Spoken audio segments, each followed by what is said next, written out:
नहमदुहु व नसल्ली अला रसूलिहिल करीम अम्मा बाद फ़अऊज़ु बिल्लाहि मिनश शैतानिर रजीम बिस्मिल्लाहिर रहमानिर रहीम रब्बि इश्रह ली सदरी वयस्सिर ली अमरी वाहलुल उक़दतम मिन लिसानी यफ़क़हू क़ौली rabbi ज़िदनी इल्मा Allahumma फ़क़्हिनी Assalamu alaikum, dear sisters. Let's begin with our recap from last week. So last week we studied Surah Al-Hadid, and some of the things that we went over, that everything that is created, all the creation glorifies Allah subhanahu wa ta'ala.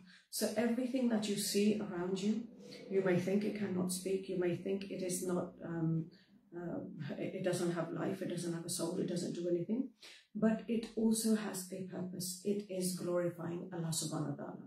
So everything around you, the trees, the plants, the fish in the sea, the birds in the sky, the, whatever creatures there are, that some we don't even know of, we don't even know the names, there's creepy crawlies, there's everything everywhere.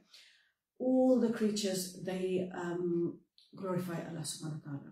And of course, human beings, being the best of Allah's creations, it should be our main focus in life, that we should be glorifying Allah subhanahu wa ta'ala as well. Allah subhanahu wa ta'ala, He gives life and He causes death. So nothing is accidental. No one has died because he was in the wrong place at the wrong time. No one was born because, there was people didn't protect themselves or whatever it was. Everyone was born because Allah gave them life, and they were meant to be in this dunya. Everyone that has died, Allah has written death for them at that time, whether they were 20, whether they were 30, whether they were 90.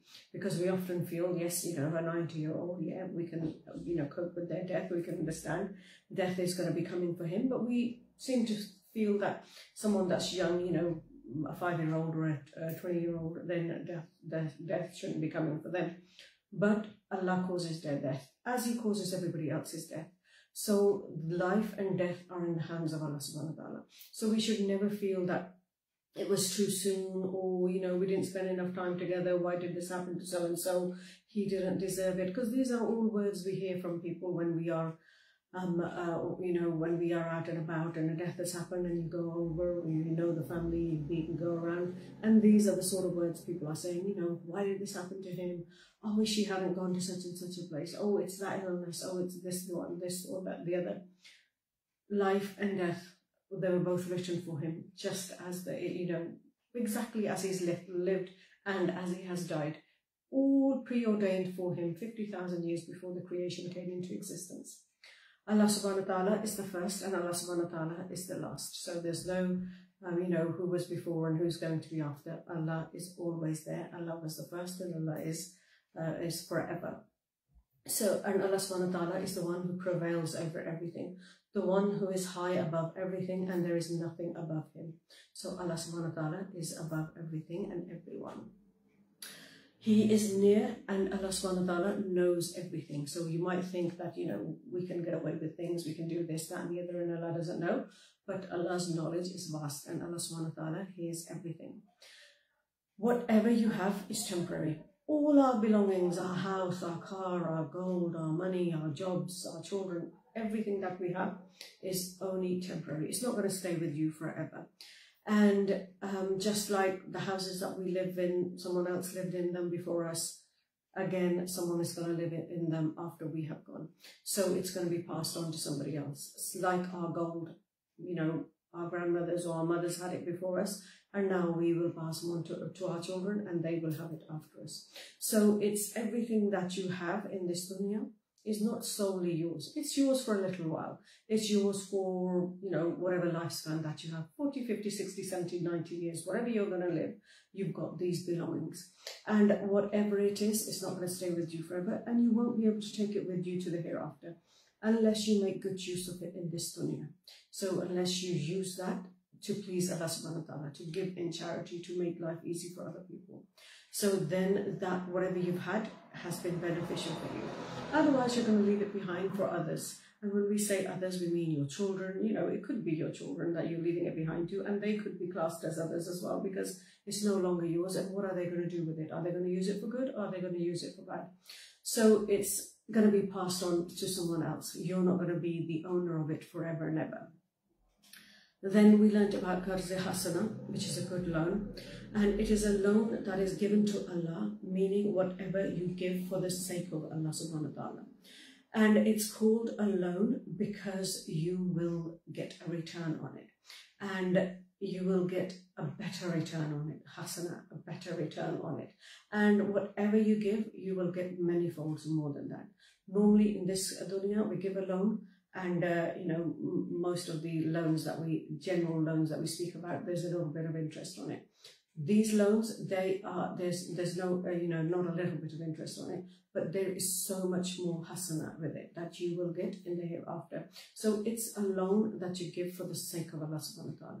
So it could be at the building of a masjid, a madrasa, a hospital, a school, a widow's home, bringing up an orphan child. Anything that you give in the, for the sake of Allah subhanahu wa ta'ala, it is called a Qarz Hasana, and it will be given back to you many folds. And it has conditions that you give it happily. You don't give it begrudgingly thinking, oh God, so-and-so has given it, so I have to give it. I don't really want to, but I have to. No, you give it because you want to. You give it because you're happy to give it. Or you give it because you are seeking the pleasure of Allah with it. What you're giving is lawful, so it's not something, so like it's not drug money or, money that you've stolen from somebody or from a bank robbery or something like that. No, it's your hard-earned cash, so it's lawful money. And what you give, don't keep reminding people of that favor. Don't keep saying, oh, I gave you that, that was for me, remember me, I gave you this, and all the rest of it. Give it and forget it, because you've given it for Allah, and Allah's never gonna, let it go to waste. So what you have given for the sake of Allah subhanahu wa ta'ala. So give it with the best of intentions and leave it alone. Don't keep reminding people. Don't just think, well, I've done this for you, why don't you do this for me? It's not a bargain. It's not a bartering thing that you've got going on here. Your case is with Allah subhanahu wa ta'ala, and Allah will give you more. Everyone will be brought to the bridge. So this is the bridge. We've spoken about the bridge on a sort of like quite a regular basis. It's the Sirat, the bridge of Sirat, and the bridge is dark, and every person will have their own light. So they will be given their own light. And this light will be in proportion to their faith, to their iman, to their ibadah. So this light that they are going to be given, it is going to help them cross this bridge. And this bridge is going to be dark, it's going to have thorns on the side, it's going to be very narrow.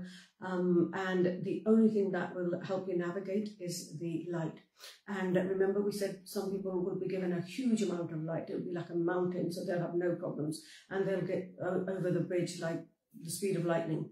And then some people, their light will be like a shadow. They're, like a man, like a tree. So it gets smaller and smaller. And the last person, sort of like the ones with the weakest light, you could say the last lot to be given the light, will be the ones with the flickering light on their toes, on their the toe of their foot. And that light will flicker, and it will, you will take a few steps and it will go off. And then you will be in darkness. And then it will flicker again, and then you sort of like take another couple of steps. So our way of getting more light is to do more good actions, to be doing more righteous deeds, to do things that will, please Allah subhanahu wa ta'ala, things that will bring us good deeds, things that will bring us hasana. So do things that will, that not necessarily are part of your day-to-day routine or something that you would do on a regular basis, but something that you want to do this because you want your light to be big. So give in charity, fast if you can, help somebody, help just any needy person. It doesn't have to be a Muslim. You can help any needy person. So the more you do in this dunya of ibadah and helping of people, the more light you will have on the day when you need that light. Then the charity is mentioned, and women in particular are mentioned.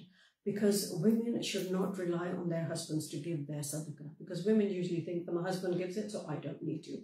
Your gold, your earnings, they're yours, so you have to give on them. And often people have this preconceived, so I don't know, this notion that the gold that you wear, you don't have to give zakat on that, but the gold that you've got stashed away, you have to give zakat on that. Anything that's above $7.5, you still have to give zakat on that. It is you still have to give zakat on it. Whether you wear it or not is not, it's not a condition. Because often you hear people say this, well, if you're wearing it, then it's okay. No, it's you still have to pay zakat because it's a valuable asset. And just because you're wearing it doesn't mean that it's anything else. So you as a woman have to give your own charity. So you can't really rely on your husband. And some women will say that I have to sell my jewelry in order to give charity. Yeah, if you've got bits and pieces that you can sell, which will be enough money for the sadaqah, then fine, why don't you do that if you haven't got the money? But if you've got the money, then just give the charity. And then the life of this world is but amusement. So a lot of people, they will think, well, this is it. This is the life. We just got to have fun. We've got to have as much fun as possible in this dunya, in this life. There is another life. We as Muslims, we work towards that life because we know that life's not going to end. Not to say that we don't enjoy ourselves in this dunya, but we don't become a ghafil. We don't forget about the hereafter. We don't just have this dunya only on our minds. So we don't risk the hereafter on account of this dunya, thinking, oh, it's just all about this dunya. And we build our akhirah as well as have a good dunya, life in this dunya too. Race towards the forgiveness from your Lord. So do as much good as you can. Strive to do good. Look for good deeds to do. Often we find that people will say that I want to do good, but if something comes their way, oh no, we don't want to take part in that because it's too soon, I'm not ready for it, I hadn't really anticipated it would happen so quickly, that's not what I want to do. Then your opportunities are lost. Your window of opportunity will be closed very soon if you do not take up the options that you have, the good deeds that come along. If they come along, and they may look difficult, sometimes they do look difficult because you think, oh, if I get involved in that, then my social life's going to suffer, my whatever. There's, lots of things that'll be, I'll be out of my comfort zone. But doing good deeds, if it takes you out of your comfort zone, then that will have to be it. Because you are working towards the hereafter. So you're racing towards your Lord for forgiveness, and you're racing towards your Lord for a better akhirah. All our efforts and all our striving should be for the sake of Allah subhanahu wa ta'ala. And everything that we do is not, I'm doing it because of him, and I'm doing it because of her, and I'm doing it to, for me, for my future, and so on. We're doing it for Allah subhanahu wa ta'ala. And in a way, it is for your future because your hereafter is a future for you. So you're doing it for your hereafter. So you're doing as much good as you can. Everything that you do is for the sake of Allah subhanahu wa ta'ala. Everything that you do will be recorded. The good will bring you benefit, and the not so good will bring you destruction. And the not so good might cancel out, bring your light to be that little flickering light on your toe. Now let's do this week's lesson. So this week's lesson is Surah Al-mujadilah. Let's do a little bit of background work before we dive into it. So we learned from Imam Ahmed, he recorded that Khawla bint Thalabaha said, by Allah, Allah sent down the beginning of Surah Al-Mujadilah in connection with me. So this surah, the beginning of it, was sent down because of this woman, because of this this lady's situation. So it's in connection with me and Aus bin As-Samit. He was her husband. So she says, he was my husband and had grown old and difficult. So all of us that think our husbands are difficult, then remember this lady, the fact that it's not a new phenomenon. It's been going on for a very long time, that people do become old and they do become difficult. One day he came to me and he said, I argued with him about something. He said out of anger, you are like my mother's back to me. He went out and sat with some of his people. Then he came back and wanted to have sexual intercourse with me. I said no, by the one in whose hand is the soul of Khawla, you will not have your way with me after you said what you said, until Allah and his messenger issue judgment about our case. He wanted to have his way regardless of my choice, and I pushed him away. He was an old man and she obviously pushed him away. Next, she went to see one of her neighbors and borrowed a garment from her, and then went to see the Prophet ﷺ. She told him whatever happened, and she kept complaining to him until kept complaining to the Prophet ﷺ about the ill treatment she had received from Aus, which was her husband. He said, "Oh Khawla, your cousin is an old man, so have taqwa of Allah regarding him. And by Allah, before I departed, parts of the Quran were revealed about me." So she's saying that before I went away, parts of the Quran were revealed about me, about my situation. Allah's messenger felt the hardship upon receiving the revelation as he usually did, and then he became relieved. So then these next couple of ayahs, they were revealed. So they were revealed regarding a woman. Okay, let's begin. Surah Al-Mujadilah, the woman who disputes. In the name of Allah, the most gracious, the most merciful. Indeed, Allah has heard the statement of her concerning her husband and complains to Allah, and Allah hears the argument between you both. Verily, Allah is all hearer, all seer. So this verse is about this woman, Khawla, and her husband. So what had happened is Khawla's husband had pronounced zihar upon her. Zihar was basically when a man would say to his wife that you are like my mother's back. And this was a way of giving a permanent and irrevocable divorce.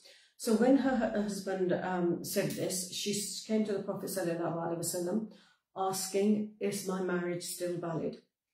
The Prophet ﷺ told her, no, it is no longer valid, because up until this time, nothing specific had been revealed regarding the matter of zihar at the time. So Imam Ahmed recorded that Aisha radiallahu anha said, all praise be to Allah who hears all voices. The woman who disputed came to the Prophet ﷺ and she argued with him while I was in another part of the room. So she was in another part of the room, not in another room. She was in another part of the room, unable to hear what she says. Allah, the Exalted, the Most Honored, revealed this ayah. So the first ayah, indeed, Allah heard the statement of her that disputes with you concerning her husband to the end. Aisha said, blessed is he whose hearing has encompassed all things. I heard what Khawla bint Thalaba said, while some of it I did not hear. She was complaining to Allah's Messenger about her husband. She said, O Allah's Messenger, he spent my wealth, exhausted my youth, and my womb bore abundantly for him. When I became old and unable to bear children, he goes and pronounces zihar on me. O Allah, I complain to you. So she's sitting there not giving up, saying, oh Allah, I complain to you about this. Soon after, Jibreel alayhi salam brought down these ayahs, the next couple of ayahs.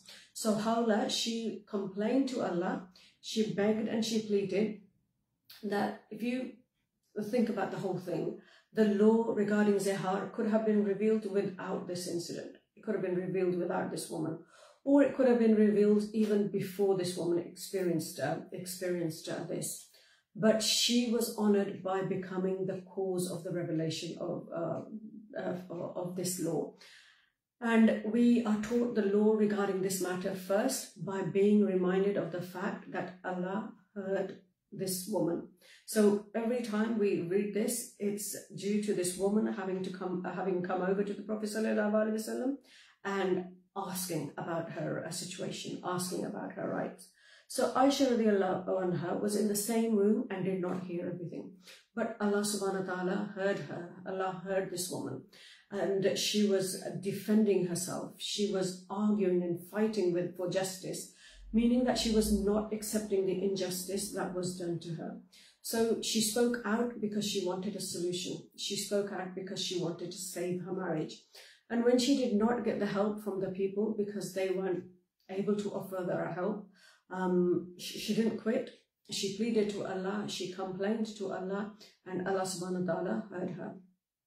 So the lesson in this is that Allah certainly hears His servants. So this was an ordinary woman, just like you and I, just like any other woman that we see. She's an ordinary woman, and she goes and she asks, and Allah subhanahu wa ta'ala hears her and sends down revelation sort of like for her situation. So don't forget to complain to Allah subhanahu wa ta'ala. Don't forget to put your grief, your worries before Allah subhanahu wa ta'ala. And invite Allah's mercy by putting your weaknesses and your helplessness before Allah subhanahu wa ta'ala. And of course, Allah subhanahu wa ta'ala already knows your situation, but you pleading in front of Allah subhanahu wa ta'ala, that invites Allah's mercy more upon you. So we know nothing happens without, the will of Allah. And whatever He wills is based on His wisdom and knowledge. So don't question Allah subhanahu wa ta'ala's decisions as to, why did this happen? Because this would imply that Allah has made an error. So we don't say things like, why did it happen? Or how could it happen? Or why did it happen to me? No complaining. We do not complain. We just put our grief forward to Allah subhanahu wa ta'ala, state our helplessness before Him, and any difficulty that we have, we do the same. We state our difficulties, we put our situation before Allah subhanahu wa ta'ala. And the lesson that we get here is that the only solution the only one who has solutions to our problem is Allah subhanahu wa ta'ala, and only Allah subhanahu wa ta'ala. Of course, stand up for yourself, seek justice, but do it the right way. Don't seek justice by turning away from Allah subhanahu wa ta'ala, or away from the Quran, or away from Allah's laws, or by resenting what He has revealed, or by resenting the situation that you are in. Seek justice by turning towards Allah. And one of the greatest weapons that you have, the greatest strengths that you have, is that you're able to call upon Allah subhanahu wa ta'ala. You are able to complain, just like this lady did, just like Hawla did. So make dua. And sometimes we see that laws regarding our particular situation are not there. So we make dua for our situation. Or sometimes they are there, but they're not in our favor. And sometimes they are in our favor. But still ask Allah subhanahu wa ta'ala. Complain to Allah subhanahu wa ta'ala. Just as He made a way out for Hawla, He can make a way out for you, because He is the all-knowing and He is the all-seeing, and He knows what you're going through. So call upon Him and invite His mercy. Ayah number 2. And those amongst you who make their wives unlawful to them by zihar, they cannot be their mothers. None can be their mothers except those who gave birth to them. And verily they utter an ill word and a lie. And verily Allah is of pardoning, of forgiving. So just because a man says, oh, you're my mother, does not mean that you are his mother, or his wife is his mother. And when they would say this back in the Jahiliyyah, basically what it would mean is that just as my mother is prohibited to me for physical intimacy, just like that, you are going to be prohibited for me as from now onwards. And that does not make his wife his mother. So their mothers are none, as Allah reveals in another verse, that their mothers are none but those who gave birth to them. And indeed, they are saying an objectionable statement, and this is sinful. And it's a sinful statement to say to your wife. So He made a way out for His servants. So because they have said this, because they have made this mistake, Allah has made a way out for them. So what is this way out? This way out is, 1 is tawbah, and 2 is the recompense that we are going to read about here. So how can a person take himself out of this situation? It's those who make unlawful to them their wives by zihar, and wishing to free themselves from what they uttered. Then the penalty in that case is the freeing of a slave before they touch each other. That is an admonition to you, so that you may not repeat such an ill thing. And Allah is well acquainted with what you do. And he who finds not the money for freeing a slave must fast 2 successive months before they both touch each other. And he who is unable to do so must feed 60 miskin. That is in order that you may have perfect faith in Allah and His Messenger. These are the limits set by Allah, and for the disbelievers is a painful torment. So if you have gone ahead and said these things, to your wife, then the way that you could get around it and still be together and you know, sort of like wipe away the sin or wash away the sin, is you must free a slave. If you can't free a slave, then you must fast for 60 days successively, sort of like concurrently. So you fast, you fast every single day for 60 days. So you fast, let's say you're fasting and you fasted 20 days and then you have a break. You can't start fasting 21, you know, the 21st day a week later, no. Or even the day later, no. It has to be all in one go. So it's 1 to 60 in one hit. And at any time, if you take a break, then you have to go all the way back and start your count again. Start from 1, start all over again. And this is before you touch each other. And if you are unable to fast, then feed the feeding of 60 poor people. So feeding of 60 miskin. Meaning that you do not, anyone that does not have a slave, then they should fast, and anyone that cannot fast, then they should feed 60 people. So that's the order it goes through. Freeing a slave, fasting, and then feeding 60 people. And if you have, and that is for you to believe completely in Allah and His Messenger, meaning that you must revive your faith now, and you must do this as part of completing your faith.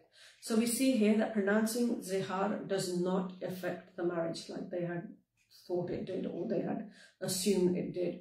That it does not cause divorce, but it is a major sin. So for major sins, there are consequences. And this is why the man who says these words is penalized and he has to give compensation. And this shows us that for words, there are also consequences. So we might think that there are only consequences of actions, but your words have consequences as well. Repentance is required for everything that we bring out of our mouths. So everything we say, we think, oh, you know, it doesn't matter. It's okay. I've just said it and it's forgotten. It's not. All your words will have consequences. And we learn that charity and fasting, both of these are a means of kafara, a means of expiation for the sins that we have committed. And because there is a monetary fine, or there is sort of like self-control which has to be practiced, this will teach us better, because we've been hit in the pocket, which we don't usually like, and then we've been hit with our you know, self-discipline as well. And if these two are placed, then we will definitely learn better. So these consequences teach us that we are responsible for what we say, and we must guard our words. Ayah number 5. Verily those who oppose Allah and His Messenger will be disgraced as those before them were disgraced. And we have sent down clear signs, and for the disbelievers is a distressful torment on the day when Allah will resurrect them all together and inform them of what they did. Allah has kept account of it while they have forgotten it, and Allah is witness over all things. So it will, if I'm not sure if I think most of you will remember the days back in the 70s and 80s. We used to have this program called This Is Your Life, and everything that person did used to be broadcasted in front of all their friends and family. And I mean, a lot of it used to be quite funny, but then, you know, it was a TV program, so they're not going to bring all the nitty-gritty out. But this is what is going to happen to every single person, that they will be informed of what they do, and their deeds will be examined, records will be weighed, and Allah has accounting of what they have done. Well, we have forgotten. So we usually forget whatever we've done very, very quickly. So we'll get up, let's just, you know, for an example, we've got up in the morning. What's the first thing we've said? So if we look at this morning, we can't remember what was the first thing that we said, because we forget about it so quickly. But everything is written, everything is there, everything is a record. So just because we've forgotten what we said this morning, just because we've forgotten what we've said sort of like throughout time, if we were to say last week this time, what did we say? Can't remember. You know, for last week, last thing at night on a Friday afternoon or whatever, what did we talk about? Can't remember. but everything is recorded. So we must remember that nothing is forgotten, nothing disappears into thin air. Everything is recorded. So it is recorded, and Allah has kept account of it, meaning that everything we say and do is recorded and is listed in the record of deeds. And this is why on the Day of Judgment, people will say about the book, about the record, that, you know, what is this book? What is this record about? There is nothing small or big except that it is recorded. And sometimes we neglect certain things and don't pay much attention to them, thinking that they're not that important. But Allah will question us about that as well. You know, like if we're subtly angry and we're just rude to somebody and we don't really think much of it, we will be questioned about that as well.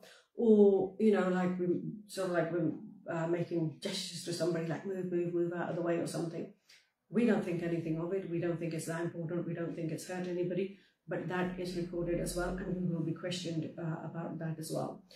We learn in a hadith that Allah will ask a person on the Day of Judgment, I was sick and you did not come to visit me. I was thirsty, you did not give me drink. I was hungry and you did not give me anything to eat. And the person will say, Ya Allah, you are the Lord of the world. How could that happen to you? And Allah will say that my servant was sick, my servant was hungry, my servant was thirsty. And had you taken care of him, had you gone to visit him, and had you fed him, had you given him a drink, you would have found me over there. You would have found me, you would have found closeness to me, meaning that why did you leave that good deed? So any good deed that we do brings closeness to Allah subhanahu wa ta'ala. So we might, this person, we don't even know them, with whoever is sick, we don't know them that well, but we've still gone to visit them. So that is bringing us closer to Allah subhanahu wa ta'ala. So that shows us that we should not belittle good deeds. Any deed that is good, we shouldn't belittle it. Oh, it's only this. It's, you know, phone call. She won't really care. She doesn't really like us anyway. It doesn't matter. A phone call to ask somebody how they are, how something went, you know, do you need anything? Then they will be listed as well. So don't just think that it's, you know, too little and I don't think I need to worry about it. Pay attention to the opportunities that Allah subhanahu wa ta'ala gives us, and don't overlook them. And the actions that we do, the sins that we commit, the words that we say, we should seek forgiveness from Allah over all of them. Ayah number 7. Have you not seen that Allah knows whatsoever is in the heavens and whatever is on the earth? There is no secret counsel of 3, but He is there 4. With His knowledge, while He Himself is over the throne, over the 7th heavens, nor of 5, but He is the 6th, nor of less than that or more, but He is of them, He is with them, wheresoever they may be. And afterwards on the day of resurrection, He will inform them of what they did. Verily, Allah is all-knower of everything. So there are no 3 people in a private conversation except that Allah is the 4th of them. So basically what this is telling is that there are no private conversation. A private conversation is not a private conversation. Allah is witness to that conversation. So we see in general whispering, having private conversations with something, you know, with some people, you know, everybody does that, you know, there's sort of like whispering in their ears. But this is not liked by Allah subhanahu wa ta'ala. This is something that is disliked, because it shows that people are trying to hide things. It shows that you're trying to make other people uncomfortable. You're trying to hide things. Either you're excluding someone, and that's unfair, or what you're trying to hide is not something nice, which is why you're keeping it private and secret. So you're talking about something that's not, you know, not quite above board. So in general, we have the whispering, have private conversations. We have them all the time, but they are disliked. So we should look at ourselves when we are amongst people and there's more people there, and we're just sort of like, you know, we've got our heads together and we hands over our mouth and we're trying to have a conversation. And this is why we are taught that in the presence of 3 people, 2 should not converse privately. So if there's 3 of you, then don't 2 of you speak together and leave the 3rd one out. And if it is absolutely necessary, because sometimes there are things that you need to speak about and you can't speak about them openly, so from the 3rd person, then permission must be sought. And if you are conversing privately, then you must respect their, if two people are conversing privately, then as a third person, you must respect their privacy and not sit with them. Move away from them if they want to be left alone. So no private conversations, nothing is hidden from Allah subhanahu wa ta'ala. So we often have ladies say to each other, you know this, promise you won't tell anybody, but da-da-da-da-da-da-da-da-da. And it might not be about somebody else, it might be about themselves. It might be a secret that they want to keep themselves. And sometimes it's not even a secret, it's something that's happened that they don't want other people discussing, they don't want other people to know. If you cannot guard your own secret, then why do you expect other people to guard it for you? Why do you think that no one else is going to tell anyone else? So keep your private stuff private to yourself. There's no need to tell it to anybody. And if you do tell it to anybody, then chances are that it will go out. And if it's not pleasant and you don't want anybody to know, remember, Allah will still know about it. Ayah number 8. Have you not seen those who are forbidden to hold secret counsel and afterwards return to that which they had been forbidden and conspire together for sin and wrongdoing and disobedience to the messenger? And when they came to you and greeted you with a greeting wherewith Allah greets you not, and say within themselves, why should Allah punish us not for what we say? Hell will be sufficient for them, they will burn therein, and worse indeed is that destination. O you who believe, when you hold secret counsel, do it not for sin and wrongdoing and disobedience towards the messenger, but do it for al-bir, righteousness, and al-taqwa, and fear Allah to whom you shall be gathered. Meaning that if you must hold a private conversation, and sometimes it might be necessary, like you need to speak to your parents and it needs to be done quietly, or you need to speak to your husband or wife and it needs to be done quietly, or you need to speak to your children. And there are things that do need to be discussed with families. Then, you can discuss them, but don't just, make it an open thing, like I'm discussing this, but you are not allowed to be part of it. Just make it so you can have a private conversation, but it's not hurting anybody, and it's not making someone else think that you are speaking about them. And these private conversations, they're on phone, they're on text, they're on private chat. Still, what do we have to do with these conversations? Don't turn them towards sin. Don't swear in these conversations. Don't talk about other people in these conversations. Don't talk about sinful things in these conversations, because Allah does not approve of it. And sometimes people get aggressive in their tone and aggressive in their conversations. Allah does not like aggressive words. Allah does not like aggressive people. And, when you're talking about aggression towards anybody, when you're texting it and so on, this is sinful. So even in private, do not say and do not whisper, do not type what is sinful. Do not discuss how you're going to sneakily do something wrong, or do something sinful, or harm another person, or disclose other people's private affairs to whoever it is that you are having this private conversation with. Rather, fear Allah, fear the fact that you are going to meet Him, and only then will you be able to correct your private and your public. So anything that we do in private has an effect on our public, because sometimes we're very careful about the words that we use and say in public, but in private it's a totally different story.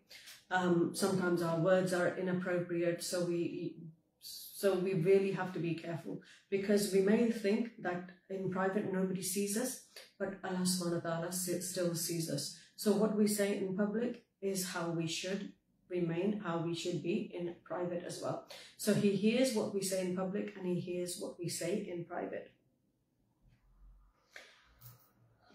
Ayah number 10. Secret counsels is only from Shaitan, in order that he may cause grief to the believers, but he cannot harm them in the least, except as Allah permits. And in Allah let the believers put their trust. O you who believe, when you are told to make room in an assembly, make room. Allah will give you ample room from His mercy. And when you are told to rise up. Allah will exalt in degrees those of you who believe and those of you who have been granted knowledge, and Allah is well acquainted with what you do. So now we're being taught the etiquettes of a gathering. That when you, when someone else comes, then make space for them. That you give others a space, then Allah will give you space. You honor others, Allah will honor you. So no matter where you are, it doesn't have to be in a, in a big gathering like at a mosque or something. If you're at a mosque, if you're standing in a saf in a mosque, if you're standing in a saf at home, if you're at a dinner table, if you're in the parking lot, that's we have people coming up there and we don't want to make room for them. Any place that we are, on the road, in the park, wherever we are, if there are people that have come, then try and make space for them. Include other people. And when you make space for them, when you share what you have with others, then Allah will give you what, whatever you have given, Allah will give you more than that. So we should not be selfish and and desire all good for ourselves. Only we must also think of others, because we can create ease for others. If we create ease for others, then Allah will create ease for us as well. That recompense is similar to the deed. So when we have created ease for a person, whatever deed, however we did it, Allah subhanahu wa ta'ala will recompense us similar to that. So tomorrow when you are in that situation, then Allah subhanahu wa ta'ala will bring ease to you in that situation as well. So make space for others and Allah will make space for you. Now sometimes you wonder how, where and when will Allah make space for us? Like when we are in our grave, we will need space. We want our graves to be spacious and Allah will make space for us there. In our hearts, Allah will make space in our hearts for this life, for the hereafter, for the good of for humanity at large. The Prophet ﷺ said that no person should ask another person to stand up from his place and then sit there himself, but he should simply say, "Make room for me." So when you go into a gathering, you often see women say to maybe a young girl, get up, let me sit there. Or others will say, you get up and let her sit there. No, just say, let us make room for this person. Everybody budges up a little bit and this person can sit down. So don't, ask other people to move just because you want to sit in that place. So make space for others and don't occupy all the space for yourself. If you're asked to move, then don't get offended. Then move. Everybody move a little bit in order to make the space for the next person. And if you happen to go to a gathering and space has been made for you, then don't reject that space. Sit wherever they have made that space for you. Because sometimes people say, oh, I don't want to sit at the back, I want to sit at the front. Oh, don't make space for me for there, make space for me, near the radiator or whatever. No, whatever it is, be grateful that these people have honored you. Allah has honored you in this sense. And if a space is not made, then don't be offended, because we often think, oh, look at them, they didn't move, look at those little girls, or look at so-and-so, I wanted to sit on a chair, but they didn't let me. Don't be offended. It doesn't matter. You manage to get to this place, get through the day, then, get through the situation, and inshallah, you will be fine. Make space for yourself somewhere, whatever it is. Don't be offended, because often we get offended by the simplest and the slightest things. I want to sit here, why did you not get up? I wanted to do this, why did this not happen? But don't be offended. You probably weren't supposed to be sitting wherever your heart was inclined to sit. Just sit wherever you have found space, whatever that is. You don't have to sit next to your friends. You can sit next to your friend afterwards, because that's another issue that we have. We want to sit with our mates. If it's not possible, then it's not possible. Don't sort of grill yourself over it. Don't feel, oh, I wanted to sit there through this time. It might have saved you from, earning sin, because sometimes when we sit with our friends, we say and, do silly things, and that might bring us sin. So maybe you've been saved from that as well.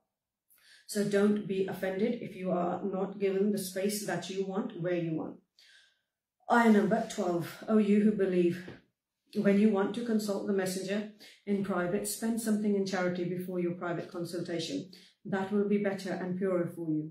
But if you find not the means for it, then verily Allah is oft forgiving, most merciful. Are you afraid of spending in charity before your private consultation with him? If then you do it not, Allah has forgiven you. Then at least perform as-salat and give zakat and obey Allah. And Allah is well acquainted with what you do. Have you not seen those hypocrites who take as friends a people upon whom is the wrath of Allah? They are neither of you nor of the Jews, and they swear to a lie while they know. Allah has prepared for them a severe torment. Evil indeed is that which they used to do. And they have made their oaths a screen for their evil actions. Thus they hinder men from the path of Allah. So they shall have a humiliating torment. Their wealth and their children will avail them nothing against Allah. They will be the dwellers of the fire, to dwell therein forever. On the day when Allah will resurrect them all together for their account, then they will swear to him as they swear to you. And they think that they have something to stand upon. Verily they are liars. Shaitan has overpowered them, so he has made them forget the remembrance of Allah. And they are the party of Shaitan. Verily it is the party of Shaitan that will be the losers. Those who oppose Allah and his messenger, they will be amongst the lowest. Allah has decreed, verily it is I and my messengers who shall be the victorious. Verily Allah is all-powerful, almighty. You, O Muhammad sallallahu alaihi wasallam, will not find any people who believe in Allah and the last day, making friendship with those who oppose Allah and his messenger, even though they were their fathers or their sons or their brothers or their kindred. For such he has written faith in their hearts and strengthened them with the ruh from himself, and he will admit them to gardens under which rivers flow, to dwell therein forever. Allah is pleased with them, and they with him. They are the party of Allah. Verily it is the party of Allah that will be successful.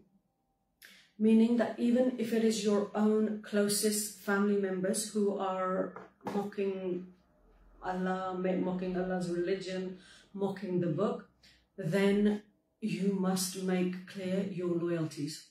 Doesn't mean that you sort of like, jump down their throat, but make clear your loyalties. Tell them that, this is not right. Don't become rude. Don't sort of like start fights with people. People that are around you. Don't be harsh, but you must speak up and you must make your loyalties clear. And you must make it very clear that you are not accepting of what is going on in this scenario, in this conversation. So we see here that Allah is pleased with the people who concern themselves with Allah. So Allah is pleased with them. And if we make our ultimate goal to please Allah, only then will we be successful. The Prophet ﷺ said that whoever seeks Allah's pleasure by the people's wrath, then Allah will suffice him from the people. Because sometimes you are seeking to please Allah, but certain individuals will not be happy with you.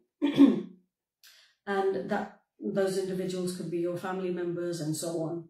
They get annoyed at the fact that you're fasting, the fact that you're reciting the Quran, the fact that you're not dressed in a modern manner, according to them. Then we still have to be firm and we still have to pursue the approval of Allah subhanahu wa ta'ala, and Allah will protect you. He will be enough for you. And the person who seeks the people's pleasure by seeking Allah's wrath, meaning that their ultimate goal is to please people. But while they are pleasing people, in the process of pleasing people, they disobey Allah subhanahu wa ta'ala and make Allah angry. Then Allah will entrust such a person to the people. And of course, the people will not be pleased with them, because people who are pleased with someone today, tomorrow they will not be pleased with them. People who agree with you today, tomorrow they will not agree with what you do and what you say. Today they accept one thing, tomorrow they will accept another. Today they demand one thing, tomorrow they will demand another.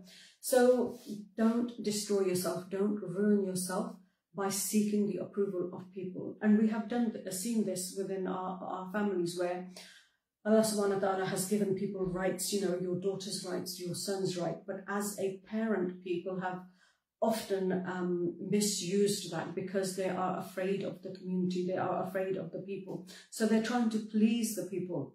And in the meantime, they've lost the people, they've lost the children, they've lost, Allah subhanahu wa ta'ala. So always, whatever you are doing, seek the approval of Allah subhanahu wa ta'ala. And you know, alhamdulillah, we have now, we know a lot about the deen, we know what Allah has requested from His servants, we know the Quran, we study the Hadith. So we should know that it's not all about the people, because a couple of, I don't know, you know, maybe the generation before us, it was all about the people, because if the people weren't pleased with you, then, you know, you would become isolated. But even then, it should have been that Allah is my first priority. But people were very, you know, simple. They didn't have the knowledge. They did not have the knowledge of the Quran, and they did not have the knowledge of the Sunnah. So they did not know where to turn to. But we, alhamdulillah, now we know that it's not all about the people. Allah subhanahu wa ta'ala, we need to please Allah first. And if we please Allah, then the people will automatically be pleased. Allah will make them pleased with us. And if we displease Allah for a small, you know, minority, then that minority will become displeased with us, and everyone, Allah will be displeased with us anyway.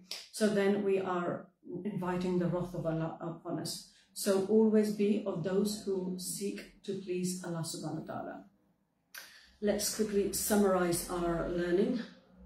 So right at the beginning of the surah, we learned that the woman called Hawla, she was just an ordinary woman who wanted justice. Her husband had said inappropriate words to her, and in those days, those words meant that me and you are no longer married.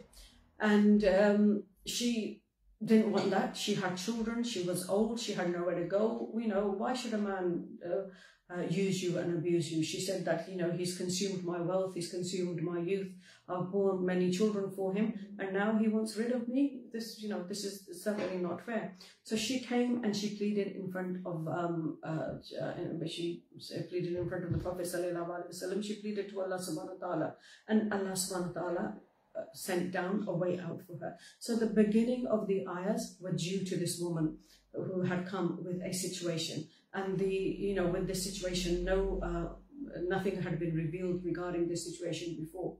If you think about it, it could have been revealed, about this situation before, but this woman had the pleasure of being the cause of these ayahs to actually come down and clarify the situation. And Allah subhanahu wa ta'ala hears the whispers in the seventh heaven. So this woman, she was in the same room as Aisha radiallahu anha, even though Aisha radiallahu anha said she was in another part of the room. And you can imagine the rooms weren't that big, and it was another part of the room, not even another room, where, you know, you'd think, yeah, maybe there's a partition and there was other things in the way and she couldn't hear. She was in the same room, but in another part. She didn't hear all of the story. She didn't hear fully what this woman said. She heard bits, but she didn't hear other bits. But Allah subhanahu wa ta'ala heard this woman, and Allah subhanahu wa ta'ala sent down revelation concerning her situation. So present your case to Allah clearly and directly. No intermediaries needed. So whenever we have a situation, we may think that there's no solution to my situation, there's no ayahs to my situation, there's nothing I can do, but put your situation in front of Allah subhanahu wa ta'ala. Plead to Allah subhanahu wa ta'ala. I'm sure Allah subhanahu wa ta'ala will make a way out for you. Allah makes a way out for everybody. There is always a way out. So whatever your situation is, because sometimes we think our situations are the most dire. They're no one's faced what we are facing. But Allah subhanahu wa ta'ala is there for you, and Allah subhanahu wa ta'ala will bring a solution for you. So you can directly go to Allah subhanahu wa ta'ala. So this woman didn't sort of like think, okay, I've got no for an answer, so I'm just going to settle with that. No, she begged and she pleaded and she, wanted more and, wanted to know, and she begged Allah. And immediately while she was sat there, the ayahs were revealed. No secret is a secret. Allah subhanahu wa ta'ala knows it all. So we did about the Najwa, the secret councils. So when you're talking with people, you think it's a secret. You don't want them to tell anybody. You tell them, don't tell anybody. You don't want the person, sat a couple of seats away from you to know. Allah knows. So it's not a secret. If it's come out of your mouth and it is someone else has heard it, Allah knows about it as well.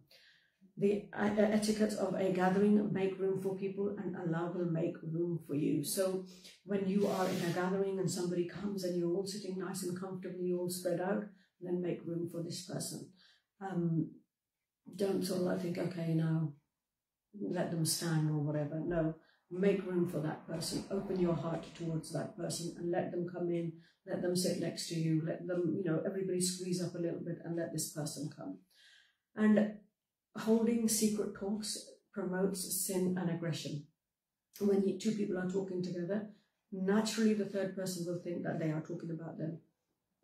Especially if they begin to laugh and, jest and look that way and say things, amongst themselves. And often people will do that. They will look, a certain way and they will giggle. So they promote aggression and sin. So don't, chat amongst yourself when there is a third person present. Involve everybody in your communications. And don't have two faces. Like sometimes people will say one thing and will mean another, or they will say something and when they're in a different group of people, when they're in a different gathering, they will be something else, or they will say something else, or they will do something else. Say it as it is, mean what you say, and say, what you mean. Mean what you say and say what you mean. Don't sort of like think, well, I can say this here, but then when I go down the road, I don't really need to say that. I can change my stance. I can think of other things to say. I can be somebody else. You are you. Don't forget what we learned earlier about the records. In your record, every little thing is mentioned. Like that program, we spoke about that This Is Your Life. But it's going to be more in depth than that program. It's going to be more in depth than anything that we have ever seen. It is about your life. It is about your life on a day-to-day. So how many minutes in a day? How many things have we done and said in a day? How many things are we pleased about what we've done and said in a day? How many things are we not so pleased about that we've said and done in a day? And also, what do we remember from our days? Do we remember doing all the things that we've said today? Do we remember the things that we say and do every single day, 365 days of the year? But you will have all that recorded and presented to you. So make sure whatever is recorded and presented is pleasant, that you don't feel remorse on that day, that why did I do these things? They brought me no benefit. And today I am stood in front of these people and I am embarrassed and my future is bleak, because your future will be bleak if that book is not according to what you desire, according to the fact that, there's nothing righteous about it and you're not heading the right direction. So the book is very, very important.